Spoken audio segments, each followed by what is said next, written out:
je m'inscris tout à fait dans cette perspective, dans ce volontarisme finalement démocratique, je crois dont il faut retrouver le chemin,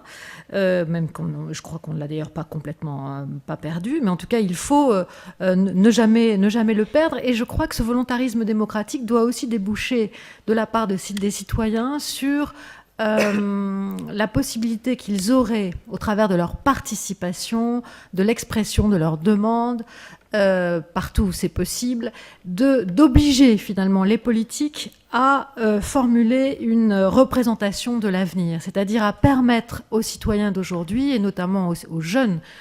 générations, de se projeter dans le monde de demain. Parce que je suis très frappée, moi, de voir à quel point le discours des politiques est en panne dès lors qu'il s'agit de parler d'avenir et de permettre finalement une représentation, une projection de notre société dans le monde de demain, et donc de préparer les individus que nous sommes au monde de demain. Donc je crois qu'au travers de la mobilisation des citoyens, il y aurait cette demande particulière qui serait d'obliger finalement les politiques à envisager un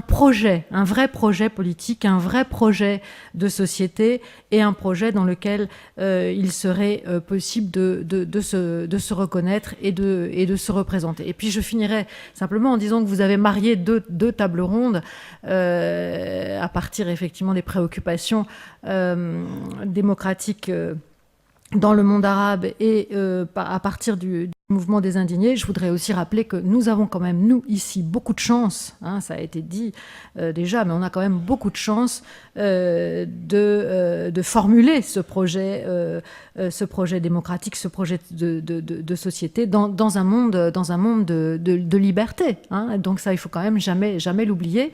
et de relative richesse, finalement, déjà, par rapport à toutes ces sociétés qui, elles, ont à remonter une pente bien plus difficile que la nôtre. Donc là, je crois que ça doit donner un élan particulier à nos citoyens ici pour se mobiliser et participer encore davantage qu'ils ne le font.